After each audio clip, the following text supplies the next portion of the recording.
শীতকালীন একটি ফসলের মধ্যে খুব গুরুত্বপূর্ণ ফসল হচ্ছে গম। দেখুন আমার পাশে গমের জমি, আমি গমের জমির পাশে দাঁড়িয়ে আছি।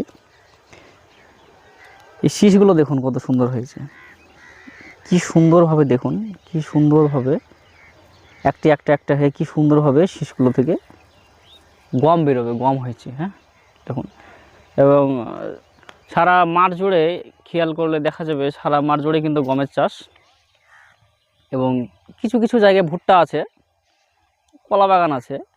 তবে শীতকালে প্রধান ফসল হচ্ছে বিশেষ করে আমাদের মুর্শিদাবাদে, ওয়েস্ট বেঙ্গলে, পশ্চিমবাংলাতে এই গম। গম কিন্তু আমাদের ভারতবর্ষের বিভিন্ন স্টেটে অর্থাৎ বিভিন্ন রাজ্যে হয়ে থাকে। বিশেষ করে পাঞ্জাব, হরিয়ানাতে প্রচুর পরিমাণে গম হয়, উত্তরপ্রদেশে হয়। তো আমাদের ওয়েস্ট বেঙ্গলে কিন্তু প্রচুর পরিমাণে গম হয়, এবং গম এবং ধান এই দুটো খাবার কিন্তু আমাদের প্রধান খাবার হিসাবে বিবেচিত হয়।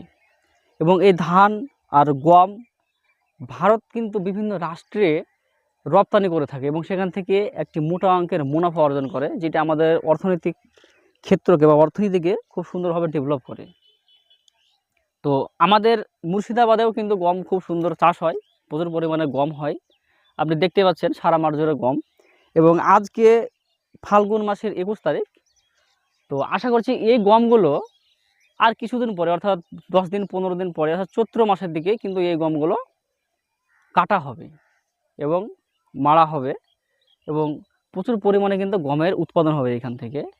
তো এই গমে কিন্তু প্রচুর পরিমাণে শর্করা রয়েছে, ফাইবার রয়েছে, যেটা আমাদের শরীরের জন্য কিন্তু খুবই ভালো। এবং আমাদের বিশেষ করে গম অর্থাৎ রুটি ছাড়া কিন্তু আমাদের দিন চলেই না। আমরা যদি একবেলা ভাত খাই, আমাদেরকে কিন্তু দ্বিতীয়বার অর্থাৎ দ্বিতীয় বেলায় কিন্তু আমাদেরকে রুটি খেতেই হয়, অর্থাৎ রুটি ছাড়া আমাদের একটা দিনও কাটে না। তো এই হচ্ছে মোটামুটি আমাদের গমের চাষ, এবং গমের চাষ কিন্তু আমাদের পশ্চিমবাংলায় অর্থাৎ আমাদের মুর্শিদাবাদে কিন্তু বেশ ভালোই হয়। তো এই হচ্ছে গমের জমি।